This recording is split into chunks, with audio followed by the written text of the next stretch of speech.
up, you get ready for work, you text your boyfriend good morning, a sweet good morning paragraph, and then you go off to work because you have a job. You've been working all morning, and you're texting your boyfriend little things that have happened at work. Finally at 12:30, he just wakes up because of course he doesn't have a job. He can sleep in as late as he wants. He doesn't respond to anything that you've said, but he does say good morning. About an hour later, you realize that you started your period at work and you don't have any period products on you. You text your boyfriend asking him if he can come bring you a tampon at work because he doesn't have a job. He doesn't have anything to do.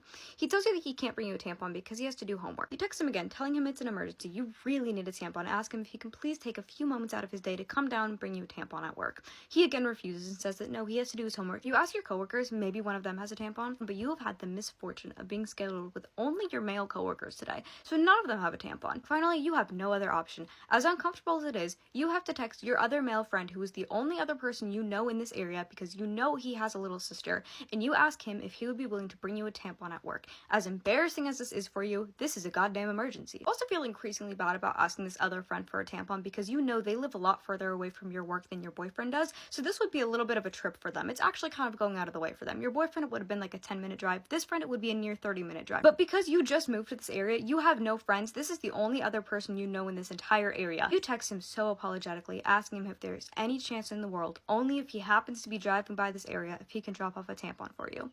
This friend says he's in the middle of doing homework, but he can definitely take a break and come bring you a tampon if it's an emergency. You are so thankful. About 30 minutes later, he comes by. He brings you pads, tampons, Midol, the works. You could not be more appreciative of this friend. You get off work, but because you're living by yourself, paying your own rent, you have 2 jobs. So you go to clock into your second job. In the second job, you're working outside, and it happens to be 90 degrees this day. You're not very hydrated. You woke up super early that day. You're on your period. You're pretty miserable at this second job. About 30 minutes in, you realize that you're very dehydrated. You feel like you're about to pass out. You start to walk away to go sit down, and you pass out before you can make it to the shade. You are beyond embarrassed. Everybody comes over to you, they help you up, tell you to go sit in the shade for a little bit and then go home. You're absolutely mortified that you just fainted at your job, so you text your boyfriend from hell and ask him if he can come pick you up because you don't feel safe to drive at this point. It's still 90 degrees outside, so even sitting in the shade isn't much relief, and because your second job is purely outdoors, there is no indoor place that you can sit. So you ask your boyfriend from hell if he can come pick you up because you just fainted, you don't feel safe to drive. Boyfriend from hell texts you and says that he still has a lot of homework to do, that he can't come by and pick you up. He tells you to sit in your car with the AC on until you feel fine to drive and go home. You plead with your boyfriend to please come pick you up because you feel so miserable. All you want to do is just go home. Again, he says no. He says he has homework to do for his 3 online classes. You go to your car, you sit in the AC for about 30-40 minutes until you finally feel okay enough to go home. You make it home, you're drinking lots of water, lots of Gatorade, you're watching YouTube, laying in bed, you're starting to feel a little bit better. You've had some food at this point, you're feeling good. Boyfriend from hell texts you because he finally finished his homework. Now he wants to go out and get food. Your boyfriend says he knows you've had a really hard day, so he wants to go get food with you. You go to one of your favorite restaurants, you end up getting food, you have a really nice time, you get home, the day is over, you're getting ready for bed, you lay down in bed, and you get a notification. You look at your phone, and you see that your boyfriend has sent you a Venmo request for dinner. Okay, story time. But first, if you are not someone who drives with your car doors locked, today is the day that you're gonna start.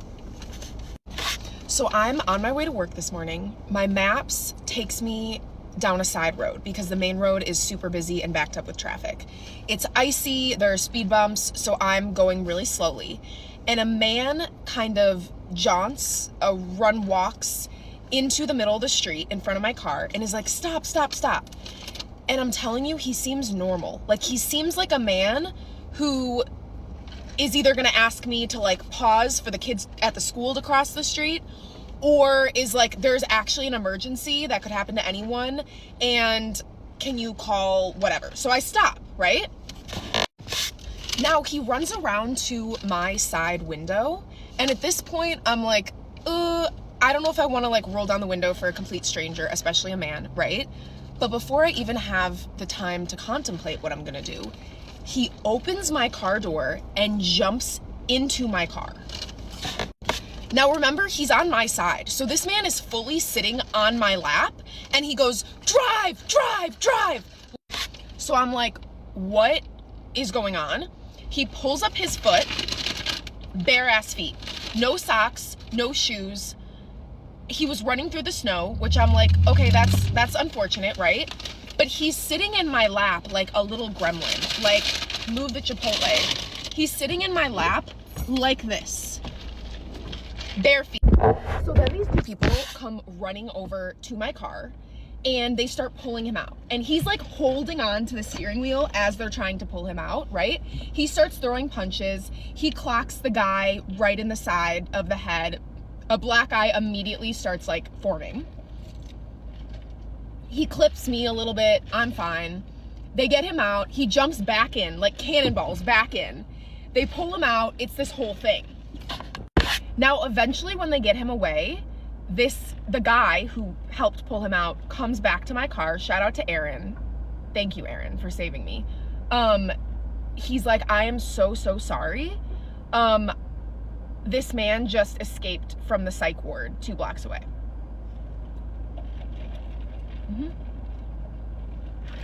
And was on my lap. So, even when you're driving, lock your car doors. I would always only lock my car doors if I was leaving my car, because I'm like, I speed, you can't catch me. Lock your car doors. So my roommate in college was cheating on her long-distance boyfriend, and I would hear her through the walls at night with various different men, and I confronted her about it, and I was like, so is that your boyfriend? Like, I thought he was out of town. And she was like, no, but he's coming tonight, and I'm really nervous that he's gonna see the hickeys. I was like, I don't see any hickeys. And she was like, no, they're not visible. And I was like, oh, you have to tell him. Like, this man is driving 2 hours to see you every weekend. He's fixing our sink. He's taking you out to dinner. He's bringing you flowers. He's bringing home food for not just you, but your roommates as well. Like, he's going above and beyond to be the perfect boyfriend to you, and you are, like, actively betraying him and lying about it.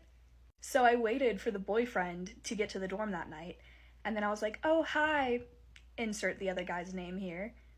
And he was like, and I was like, and then for the next 4 hours, I heard him and the roommate fighting over the hickeys and breaking up in the next room. But then COVID happened, and we all got sent away from our dorms the following day, which is low-key a blessing in disguise, because I'm pretty sure she would have unalived me in my sleep.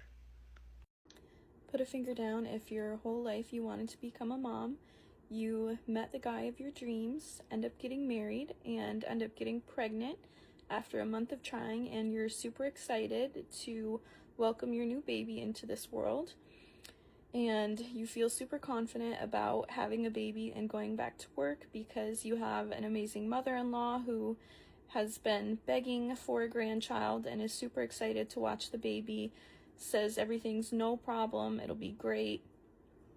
Then you end up having your baby via C-section because the baby is breech.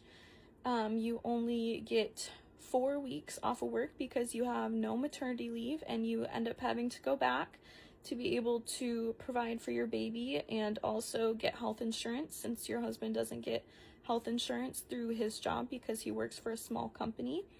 Then you are going back to work and telling your mother-in-law how to take care of the baby and telling her all of your wishes on how to care for the baby and protect her and keep her safe, especially by not kissing her. And then your mother-in-law gets super mad that she can't kiss the baby because you can kiss the baby. And she ends up talking shit about you to the whole family and ends up saying you're crazy. And basically, she freaks out on you over text message while you're at work, while she's watching your baby. So you literally have to get your things, run out the door at work, get in your car, drive home as fast as you can, and get to your baby. And meanwhile, she is storming out of the door saying you're crazy and good luck, and basically completely ruins her relationship with you and her son, your husband, and also your baby, which is her first and only grandbaby. And now you and your husband are basically speechless and can't even cry because you're just so in shock and upset. And now you don't know what you're going to do. You don't know if you're going to be able to go back to work. You don't know how you're ever going to be able to trust anyone to watch your baby again. And yeah, that was my day. I was at work today and my mom called me, and I walked into the conference room to answer her phone call, and for like a few seconds I didn't hear anything, and then all of a sudden it was like crying. She was just like sobbing, and obviously my heart sinks, and I'm like, someone died. my grandma died, someone was in a car accident, right? Like, I'm like, what's going on? And my mom's not answering me. And I'm like, Mom, what's going on? What's wrong? What's wrong? What's wrong? And it's like 10 seconds of her just like crying. And then a man gets on the phone. And so I'm like, okay, is this like a doctor or something, right? He's like, are you, your mom told me to call you. Are you somewhere quiet you can talk? And I was like, yes, who is this? Like, at that point, I'm like getting pissed because I'm like, what's going on? And I heard him say like something about the cops. And so I was like, okay, so my mom called the police. Maybe there was a car accident. And I was like, but why would she tell him to call me? I don't live in the same city as her. Like, why wouldn't she call my dad or my sisters that live there? Like, I was just like running through, like, this was like within like the span of like 30 seconds, mind you. And my mind is like going a million miles a minute. And then he goes, and then I realized after what he said was, don't call the cops, because the next thing he said was, your mom, I need something from you or something like that. And immediately I was like, oh, this is fake. And I hung up. But at that point, my like heart's racing, right? And so I call my mom right back, and I'm like, that was fake. Because I feel like I've heard about that scam before, but it came through from my mom's phone number. Like, it was her contact name and her contact photo in my phone. Anyway, I hung up and I clicked on the call log that came straight, like the one that I just got from her, and it went through to her actual phone. And she answers all cheery, like, hello. And I was like, I'm going to freak out. I was shaking for like the next 30 minutes. I could not stop freaking out, just going through all the scenarios that I thought it was. Anyway, is there anything I can do? Like, because obviously it's my phone, right? At first I was like, my mom's phone got hacked, but it has to be my phone, because otherwise they wouldn't have known that was my mom, right? Like, she doesn't have my phone number in her phone as daughter. So how did they get into my phone? How did they make it look like it was my mom calling, right? Because it was her phone number. Like, I clicked on the call that I received from that hacker and it went to my mom. So how do I fix that? Is there a way to fix that? Because I don't, obviously, like, I didn't fall for it and whatever, but like, also, it was so silly. It was like the way he said it too. I think it was just like a recording. At least the woman crying was a recording. He could have been like a real person. But as soon as he said it, I was like, this isn't Law and Order. Like, I'm not on like an episode of CSI. Like, obviously no one is like holding my mom hostage for like $2,000. It was just so dumb. I literally said out loud, this is fake. Anyway, can anyone help? Because I don't want that to happen to me again. Let's do another roommate horror story time. And I do have picture proof, so stay till the end. So this was the roommate who came after Delaney, and gosh, I don't want to go through what I went through last time. Okay, all right, this is what we're gonna do. We're gonna call this roommate Laura. Laura Mercier, 16-hour setting spray. No one give me grief in the comments this time, okay? We're calling her Laura. Laura was quite the character. She and I actually became closer friends than Delaney and I did. We just had more in common. I really hit it off with Laura for the time that we lived together. This part of the story, I don't think I'll ever be getting into detail about, but all you need to know is that Laura had a dog. That dog and I cohabited peacefully for about 7 or 8 months. The dog had a bite history that Laura hid from me and others, and he ended up attacking me. He got me on my right thigh and my wrist, which is what this scar right here is. But the reason why I bring this up is because there is something hilarious that happened shortly after. After Laura's dog attacked me, she and I both just did not know how to handle the situation, and I think we both could have handled it better, to be so honest with you. That all being said, about a week later, I was very much recovering. It took a couple weeks for me to even be able to walk normally again, because the thigh injury I had, there were puncture wounds in my muscle, and I was actually doing my senior science symposium at that time. So I was trying to go out on these docks every day and collect research on sea squirts, and not being able to walk right makes that really difficult. But apparently Laura felt she was more traumatized by the situation than I. So traumatized, in fact, that she decided to go to her father, whom she'd still not revealed this situation to at this point. She hadn't told her parents anything of what had happened. She goes to her dad and asks for $400 and says she needs it for rent money. Well, Laura did not need that money for rent money. She had already paid her rent for the month. Laura wanted to use that money to go get a new tattoo. A trauma tattoo, so she said. So your dog attacking and biting me, sending me to urgent care, messing with my senior last semester of college, actually, traumatized you so much that you had to lie to your dad for $400 to get a trauma tattoo. Right. So Laura goes and gets her tattoo. I'm at class and I remember texting her. I was excited for her because, I didn't really have much else going on. I was recovering from my dog bite injuries and she was going and getting this $400 tattoo. So, girl, let's see it. What's it look like? So this is the part of the story where I feel like life handles your problems for you sometimes. Like, karma is real. It is real. And if you put faith into the universe, it will take care of things for you. So I get home from class and I go over to Laura and I'm like, let's see this tattoo. And she gives me a whole speech. She's got to give me the prep before she shows me the tattoo, right? She's telling me, well, I went in and I really wanted like a leopard. Like, that was just on my mind. I'm like, okay, boots the house down, let's go. So she's like, all right, I'm gonna show it to you, but I need your honest opinion. You have to tell me what you think. And I'm like, okay, let's see it. Here's the leopard. No, no, no, no.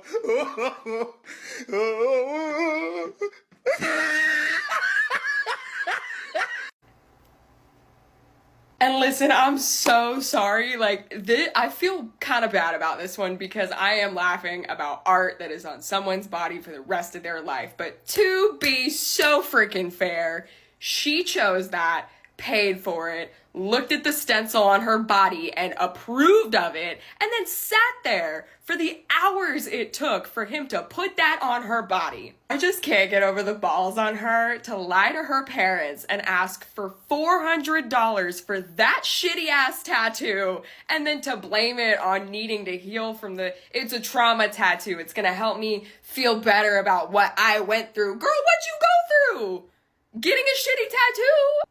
I can't. Airbnb host tried to unalive me and my dad when we were on a skiing trip in Colorado. Here's the story.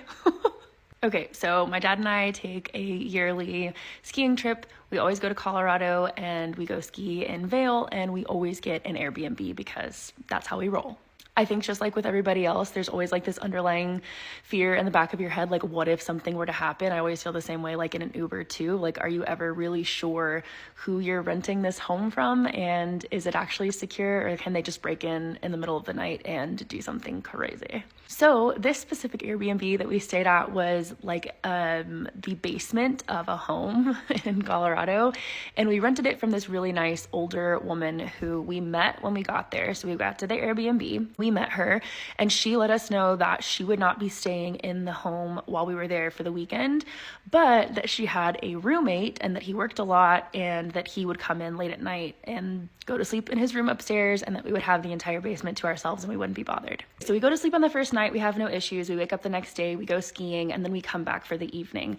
I took the bed that was closest to the stairs, and my dad was in a room that was like on the other side of the basement, kind of like farther away from the door to the upstairs. Okay, so I go to sleep on the second night and I'm starting to kind of drift off, and then all of a sudden I hear this guy upstairs and he's talking to someone, and they're like yelling back and forth, and this conversation is getting pretty heated. I couldn't exactly hear what they were saying at first, but as they came into the room, I realized quickly that the room that he was staying in was right above the room that I was sleeping in. And I started to hear that the one guy was yelling at him that he was like such a screw up and that he could never do anything right, and they were cussing and all of these things. And then the guy that I assumed lived there started to respond and say that he knows and that he might as well just off himself, and they continued to go back and forth until I started to notice that the voices that I was listening to talk back and forth were actually the same voice, but the guy was just changing the way that his voice sounded and the inflection in his voice as he was talking to himself and then responding back to himself. So I got freaked out, but eventually he kind of stopped doing this and it got quiet and I assumed he went to sleep, and so I nodded off and I went to bed. Next night, come home, drifting off to sleep. He comes home, I hear him enter the house, and the same thing starts over, but this time it's even worse. He starts to throw things, stomp on things, and he's yelling to and from himself, to himself, back to himself, and it's just this very angry, negative self-talk, and then him responding, saying that he was going to do something homicidal that night. And he started to knock and bang on the ceiling of my room. So the floor of his room that he was in and the ceiling of my room, he started to scratch at it and he would knock on it and he would stomp around on it. He knew that we were down there. At that point, I hear him start to run down the stairs, and he would run down the stairs and stomp, and then he would stomp and go back up the stairs. And so I get up out of the bed and I go out of my room and I stand at the bottom of the basement stairwell and I'm looking up at the door that's at the very top, and he's running down the stairs, and then he would come and he would stand right in front of the doorway to the basement, the entrance to the basement. I stand there for a little bit and I can see the shadows of his feet, and when he runs down the stairs he gets really quiet and he would creep up to the door and stand there, and just the shadows of his feet would be below the door in the crack, until he started to jiggle on the door handle and stick his fingers through the bottom of the door and jiggle on the door handle. Then he would run upstairs and throw things around and then run down the stairs again and come and start jiggling on the door handle and trying to move the door. So I went and I got my dad and I woke him up and I was like, hey, the guy that lives upstairs is probably having some sort of mental episode and he is trying to currently break into the basement. What do we do? So my dad wakes up and he comes out and he's like, what's happening? He comes out, we're quiet and we're listening, and this guy is yelling upstairs, yelling at himself, running down the stairs, trying to open the door. So we immediately realized that this man is not in his right mind, and that who knows what's going to happen if he actually is able to figure out how to open the door and get into the room. We tried to contact the Airbnb host and we were not able to get a hold of her. It was too late in the night. So my dad grabs a knife out of the kitchen and I grab a knife out of the kitchen, and we had to escape through the window of the Airbnb basement. So we had to escape through the window and then crawl up this hill and crawl around to the back of the front of the house and call the cops. The cops came, they opened the door, we were able to get in and get all of our stuff and pack and leave. And when we talked to the Airbnb host and asked her what is going on with this guy and told her that he was losing his mind and trying to enter the room and was talking homicidally and suicidally to himself, she said that she had never had issues with this guy, that he's a young, really nice young Christian man who works for a delivery service in the town that they live in and is a Christian missionary on the side, and he was saving up money to become a Christian missionary. We were not able to get the cops. There was no warrant on the house or anything like that, so they couldn't go in and actually confront him because it wasn't, by that time they had gotten there, he had gone upstairs and put himself away in his room. So nothing came of it, but we had to escape an Airbnb. And I will tell you right now that while I have not learned my lesson and I have stayed in Airbnbs since, never again will I be locked in a basement of someone's house while they are home. Guys, get ready with me, except I'm going to tell you guys my craziest sleepover story, and I low-key think that if me and my friend didn't get out, we would be dead. Okay, guys, so basically, this is, June of grade 9, and I'm going for a sleepover at my best friend's house. I just know she's going to be watching this and is low-key going to get, traumatic flashbacks. Anyways, yeah, so it's grade 9, I'm going for a sleepover at my best friend's house, and near her house is this, really pretty, valley. Like, my city is kind of weird. There's places in the middle of my city that are just, straight forest. And so it's you can be walking in a residential neighborhood and then all of a sudden find yourself in bear and cougar territory, and it's just there's houses bordering it. And my best friend's neighborhood was this, it was really, really, really close to an area that was just straight bear territory. So anyways, it's 7 p.m. and my best friend tells her mom, she's hey, we're gonna go to 7-Eleven, grab some snacks, grab some drinks, and then I want to go and take her to Hidden Valley. Guys, it's also not actually called Hidden Valley. I'm just low-key scared of some of the people on the internet. So anyways, guys, we go to Sev, we get loaded up with snacks, and then we start walking towards Hidden Valley. And so we're walking and I turned to her and I'm like, so do you actually know where you're going? And my best friend goes, I've only been here a couple other times with like large groups of people, but I think I know the way. I'm sorry, I'm following you into the forest, the literal forest, because you think you know where you're going? Like, oh my gosh, I have the survival instincts of a fart. Like, low-key, we both do. Anyways, we're walking through this random path in the forest. It's low-key, like, on the edge of a cliff. Like, the path we're walking on, like, it's a steep drop if you fall. And we have been walking for, like, a solid minute. Like, we have been gone from her house for, like, 45 minutes at this point. And it's low-key, like, her phone is at 30%. Mine is probably at 50. I remember they weren't, like, fully charged, like, not even close. But anyways, we're not using a map or anything. We're just, like, going where the wind takes us, essentially. And we kind of get to this, like, little clearing, but in order to get to the clearing, you have to, like, jump across this, like, little stream. Like, it's low-key a running start. Like, you gotta back it up and really leap to make sure that you don't end in the water. So anyway, she jumps, she makes it over. I jump, I make it over. And we're, like, wandering for a little bit, and we start hearing this rustling. We both stop because we're in bear country. Like, there are bears everywhere. Also, I have video recording of this. Like, we were recording as much of this as we could because it was like, oh my god, like, fun little experience. No, life-threatening experience. Oh my gosh, guys, I should also mention, it's almost pitch black at this point. Like, it's almost 10 p.m. Like, we can all see crap, and, like, we're recording everything, but our flashlights only go so far, so it's low-key, like, you can see 2 feet in front of us, and then it's just a black screen.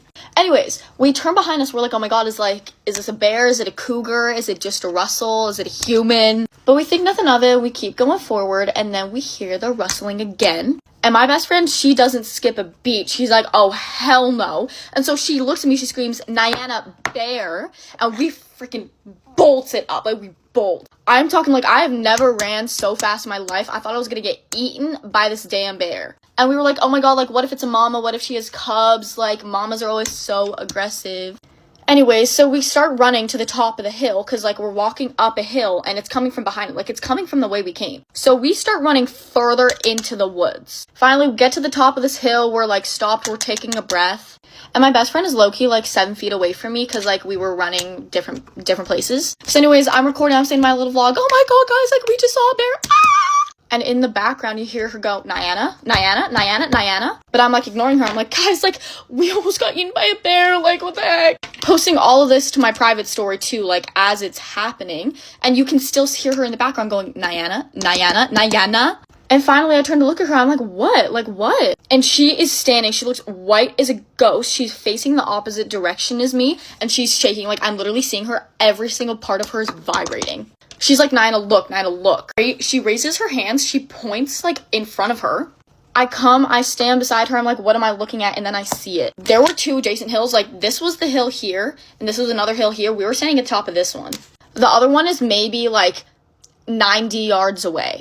And there was a human. There's a man in a full white robe on the top of the hill. I'm talking full white robe, like, hood pulled down. You have no idea who he is. We're also in the middle of the forest, by the way. There are no houses near. And we start screaming. We're like, we're screaming for our life. We're screaming, like, expletives. We're screaming the F word. We are literally terrified out of our mind. And like I said, top of the hill, there's gonna be this little valley part here, right? Because the valley part was, like, right, like, in the middle, it was, like, maybe 45 yards away. Like, they're close. Or do I keep saying yards? I mean meters, like 45 meters. And he says something, like, he shouts something, but it's not to us, it's to this group of people in the middle, in the valley, that we didn't see. When I tell you, they were sitting in a circle, holding hands, dressed in all white, like, same robes, like, same hoods pulled down over their faces so you can't tell who they are. Like, we have no idea if these are men, if these are women. Whoever they are, though, this was low-key like a cult activity. Like, it was scary. And me and my best friend are just standing there. We're like, what the frick? But it's like, it's only the one at the top of the hill that's noticed us. Like, the ones at the bottom don't know we're here yet. And then one of the people at the bottom of the hill notices us. He quickly rushes away from the circle. He looks up at us. He starts pointing at us. Everybody in the circle, they look at us. They start pointing at us. They start running towards us. I have never gunned it so fast in my life. Me and my best friend, we're running back the way we came. We're running back towards the bear. We don't even care. We are terrified. I'm recording everything. I'm recording us running. I lose my shoe. I'm wearing Birkenstocks. I lose my shoe. Like, we're like running down the steep slope. My shoe was somewhere at the top. I'm like, do I go back for it or do I just keep fucking going? I ended up going back for it, and then I actually, like, I just took both my shoes off and I started running. Like, my feet were so cut up. And my best friend, like, she's bawling her eyes out. She's crying. She's panicking. I'm also crying. Like, I don't think I've ever been that scared in my life. I'm low-key about to call my mom, who told me literally not to go out that night, and be like, yo, mom, like, what the fuck is happening? Like, oh my God. So we're running, we're screaming. Again, we've never run that fast in our freaking life. We hear them above us. I would say we're running for, like, a solid, like, 10 to 15 minutes before we make it to this, like, residential area, and it's, like, a neighborhood, and there's, like, a road. And we're like, oh my God, but they're still, we can still hear them chasing us. And so what do? We find the nearest car and we duck behind it. I'm talking, we are barely looking up from the car. We are, like, so scared. And we're like, okay, well, we could walk back to her house, but low-key, if we do that, are we gonna get axe murdered? And we're like, okay, no, frick it, we're just gonna call an Uber, like, we're getting the hell out of here. And by this point, I would say we've, like, successfully outrun them. Like, we ran, I've never run that fast in my life. Low-key, don't think that they could keep up in their little creepy little white robes, but, like, we made it out. Because, like, we can't hear them anymore, so we're like, okay, maybe we're safe. So we're standing up, we're browsing along the streets, then we see headlights. What do? We duck back behind the car again. We haven't called our Uber yet at this point. And there is just this van. Like, I'm talking like a literal van. And it is speeding up the hill. Like I said, we're in a residential area. The speed limit was maybe like 20 or 30. He's easily going like 80. And we get a glimpse through the windows, and it's the people in the white robes. So we are hiding, shaking behind this car, and this other freaking van is speeding up. It speeds past us. They're driving so fast. Like, they were looking for us. And we were like, oh my God, like, thank God we weren't walking. Anyways, I call our Uber gets there, and we get home safe, thankfully. We get back inside her mom's house, and we walk in looking like we have, like, literally walked through, like, hell. Like, we are covered in mud. There is mud all over our pants. There is dirt. I am shoeless, okay? We have cuts and scrapes all over our arms from, like, running through the woods, where, like, my feet are bruised and blistered. My socks are shred. But anyways, guys, at least we made it home safe. We also low-key thought that our Uber was, like, part of the group, because he started, like, circling around us, and we didn't realize we forgot that we called an Uber, and we were like, oh my God, they found us. And also, the whole time, she's on the phone with her man at the time. Well, I think they were dating. I don't know. They were a whole other story. But anyways, guys, yeah, that's the story time of how I almost, like, died. Anyways, guys, this is low-key everybody's sign to not go adventuring into the middle of the woods, like, at nighttime, because you low-key might just find a cult. Anyways, guys, stay safe out there. Love you all. Don't go into the forest in the middle of the night. Mwah. Bye.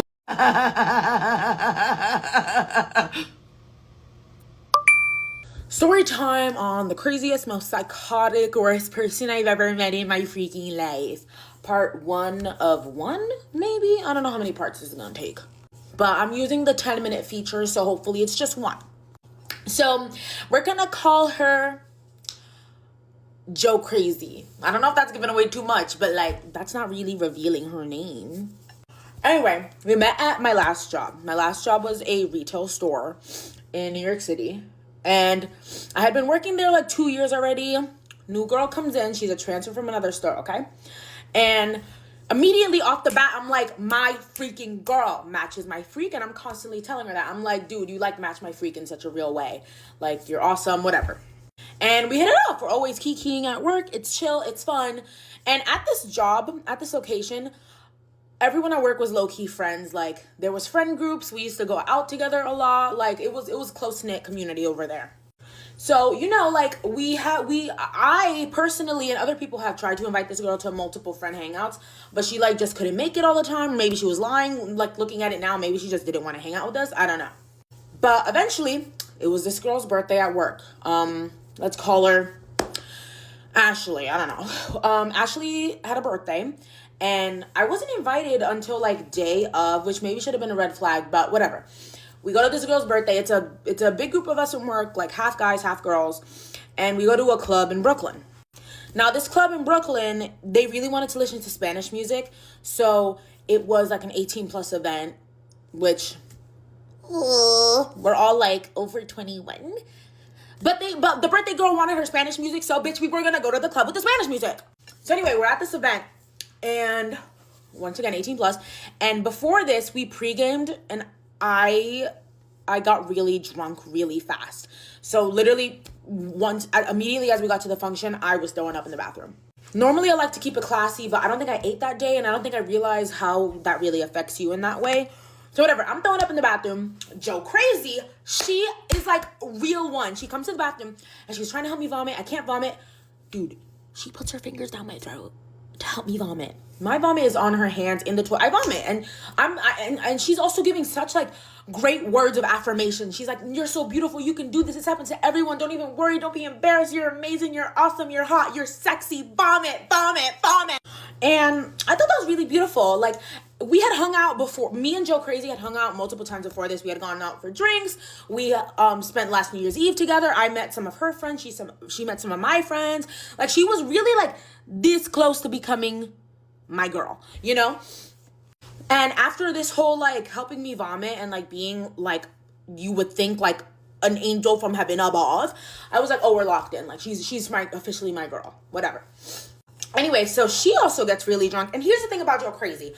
I've been out with her multiple times, and she is a little bit of a messy drunk. Like, you do have to kind of babysit her, but she's never done anything mean or illegal. So I'm always just like, you know what? A girl's having fun. If we got to babysit her a little, like, but she's never like, it's just a little messy. Like, but she's like, she can handle herself. So some people don't like it. You know, some of my friends have said she's a little too much. And even this night when we were babysitting this girl low-key, no one else was really feeling the vibe, but I've never blamed her for how drunk she gets or anything like that. So she gets really drunk and she's like kind of vibing with this guy the whole night. And by vibing, I mean she is drunk out of her mind, and this man is not. I have not seen him. Maybe he had one drink, but I kept going back and forth. Dude, it got to the point where she looked not alive, like limp. Her body was limp, and he was humping her. He was just humping her, dancing on her all night, and she looked not alive. And so I kept going multiple times. I'm like, "You okay, girl? You okay? Are you okay? Like, Joe Crazy, are you okay?" And she just kept saying like, I'm good, whatever. And he wasn't taking her anywhere, so I'm like, you know what, whatever. It was making me a little uncomfy, so I tell the other girls that are there, because half the people had left already, okay? So now it's just 5 of us girls. It's birthday girl, one of my best friends, Joe Crazy, another girl, me, okay? So I tell the group of girls, I'm like, hey, like, this is making me a little uncomfortable. Like, can y'all check on her too? Because right now it's just me checking on her. Whatever, she just keeps saying she's good, okay? Night's coming to a little close. It's almost 2 a.m. Joe Crazy comes up to us. She's like, I'm going home with this guy. And we're like, no, you're not. The book? No, you're not. You're not going home with this guy at the 18 plus event. When you're like literally in your mid-20s, like for all we know, that man could be a baby. He could be 18, which is legal, but like, so we try to make it work, okay? We're asking the guy for his ID, his age, his name. The man is not giving us anything. He won't give us his ID, his name, his address, nothing. So we're like, girl, you're not going home with him. And she's really drunk fighting with us. She's like, no, guys, it's like, it's okay. Like, and you could tell she kind of like sobers up. She's like, no, like, guys, it's literally okay. Like, I'm fine. And we're just like, girl, no! So anyways, eventually, the birthday girl starts yelling at this guy, scares him off. He leaves. Finally, after like 20 minutes of that thing, Joe Crazy is back with us, and we're like, okay, you know what? It's time to leave. It's already like past 2 a.m. Like, we're over it. We're all tired. Let's go home. So now we're on the way to the train, and there's a deli. Joe Crazy is a little hungry. She needs a little snack. So she's like, hey guys, can we go to this deli? And we're all like, no, let's go home. Like, no. But she really wants to go to that deli. So we go inside the deli, whatever. And she's like, hey, we're about to order. Well, Joe Crazy is about to order. She's like, hey guys, like, what do you want? Like, on me, I'll pay for it. One of my best friends, she's there, and she gives a little sass. She's a little passive aggressive. And she goes, we're only here because you wanted something. Now, Joe Crazy didn't like that. Joe Crazy, she was not a fan of that passive aggressiveness. And she goes like, oh, you guys don't, she raises her voice a little. She's like, oh, you guys don't get to do, you guys didn't have to come with me. You don't get to be mad. Like, you guys didn't have to come here. And so I cut her off, and I'm like, I'm trying to say, no, she didn't mean it that way. So I'm like, I say that, and then she cuts me off. And she raises her voice at me, and she's like, oh, like, shut the fuck up. Like, whatever. Bitch, who the fuck are you talking to?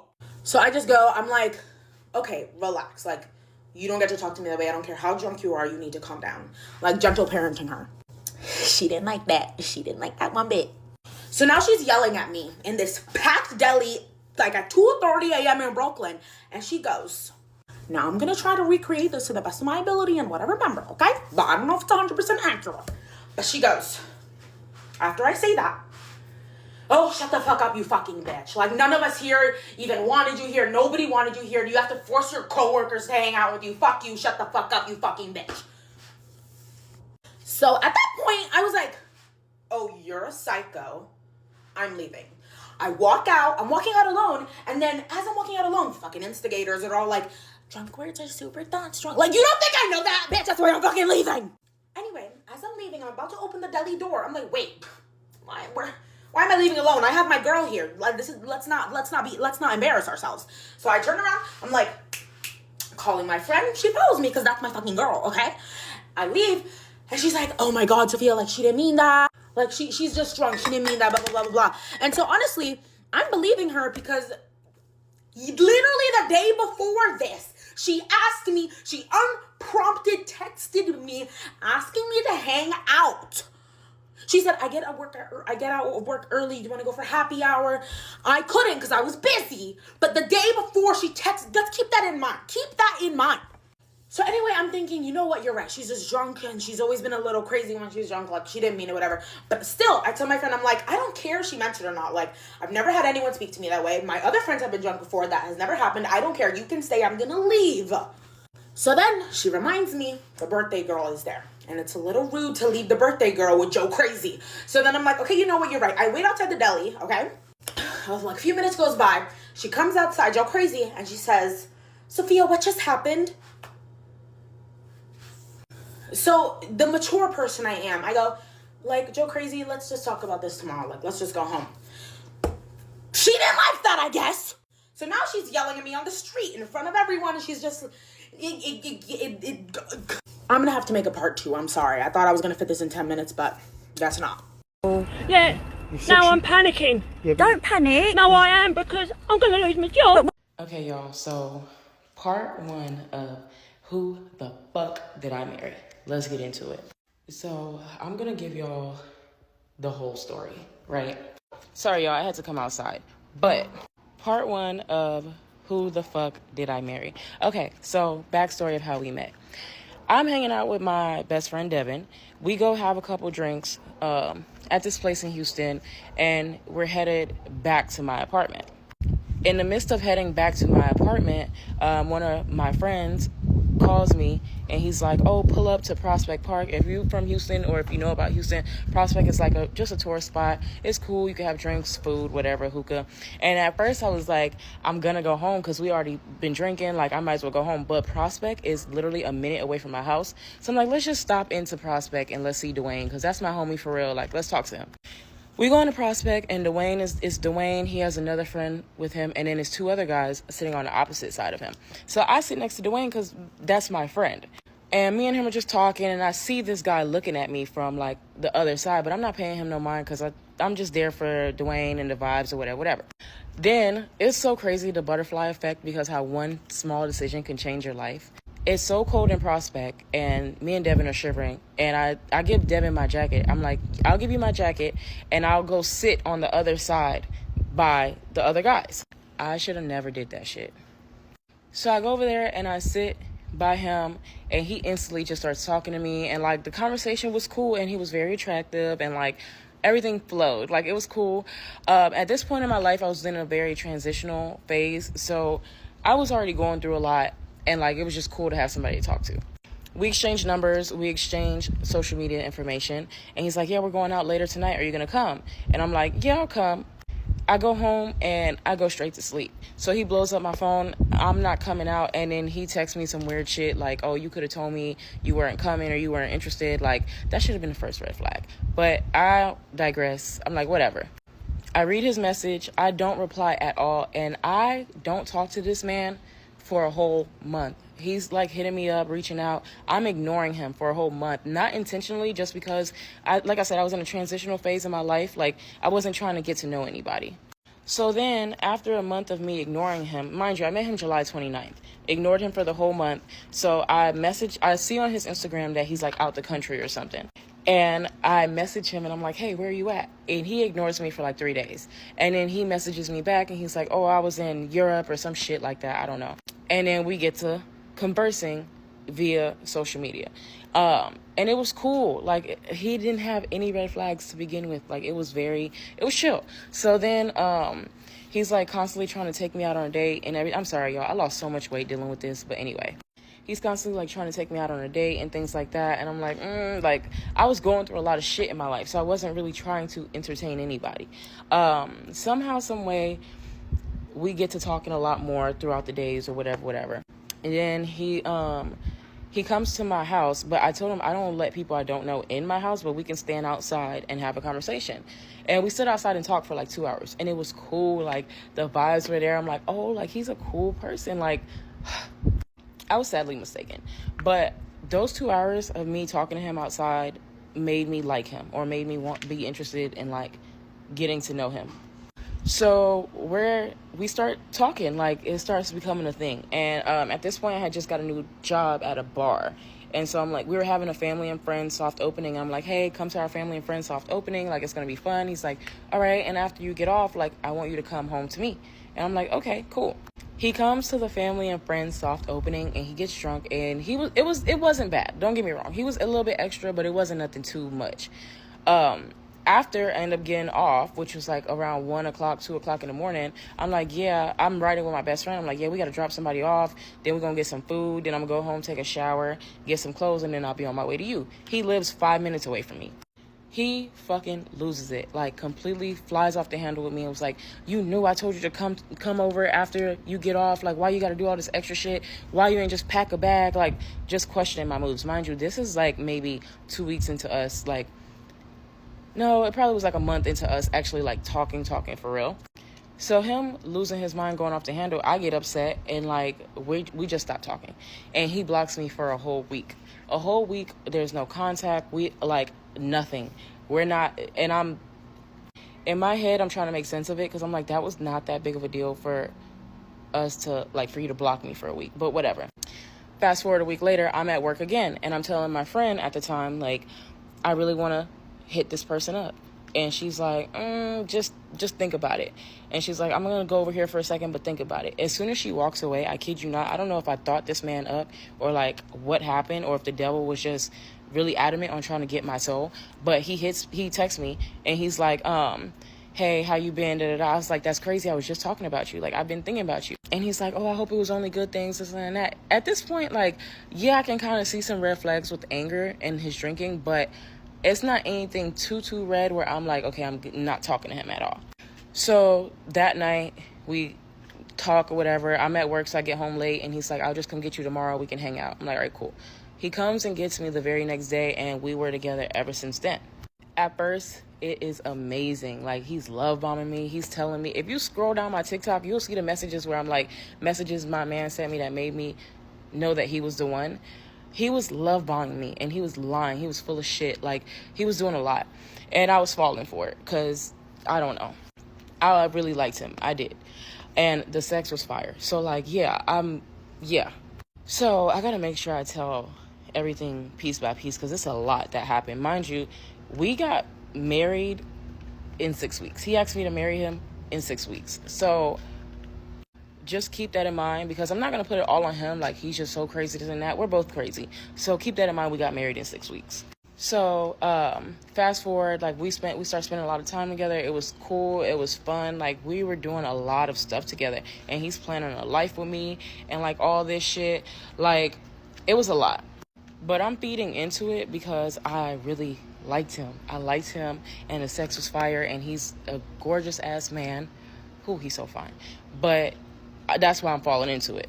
Then he asked me, would I consider marrying him? And I'm like, in my head, I'm thinking it's just a regular question. So I'm like, of course. Like, in that moment, yeah, I would marry you. Like, and he asked me to marry him. And I'm still like, okay. Like, I'm not taking it too serious. But then he's like, let's go to the courthouse. Like, we're getting married. I'm still not taking it too serious. We go to the courthouse and get married. And there's a lot that happened like in between that, but those are like insignificant things. But it's a lot of like little fights here and there where he explodes. He explodes. Like, he loses it. He drinks a lot and loses his fucking mind. It was one instance where his first time meeting my mom, we go over to my sister's house. Everything is fine. He gets too drunk. He leaves me on the side of the fucking street, stranded. I had to Uber back to my sister's house because we were going to the store. I had to Uber back to my sister's house. When I get back to my sister's house, he's calling me like he leaves me and drives all the way home. Mind you, we live about 30 minutes away from my sister's house. So you left me stranded outside, didn't know what the fuck was going to happen to me, and drive all the way back home. So then he gets home and he calls me and he's like, fuck that, I'm coming to get you, like calling me and going off. He's still drunk as hell. Like, and so I'm like, okay. He comes back to my sister's house and like he's screaming at me. He's like, this weird ass bitch. And my sisters were like, did you just call her a bitch in front of us? He said, cause she is a bitch. Like, these are the type of arguments and shit we would get into. And he would always put my shit out on the curb. He'll put my shit out outside. He'll put my shit out and just tell me like, figure it out, close the door, and like just leave me stranded outside with all my things. He's done that a few times. We would get into arguments. We got into one argument. He spit in my face. I spit right back in his face. I busted his windshield. I'm gonna say what I did too, cause I like whatever. But you spit in my face first, and I spit in your face back. Then I busted your windshield. Then he slapped me to the ground. Like, it was very, very domestic, our situations, cause we both like to drink and we both are hotheads. So we both would get drunk and start fighting. And he would always tell me like, I'm a man. I know who I am. I got this accomplishment, that accomplishment, but it's not really adding up to like what I'm seeing relationship wise. So we get married, and it's like as soon as I say I do is when the hell really started. So tune in for part 2.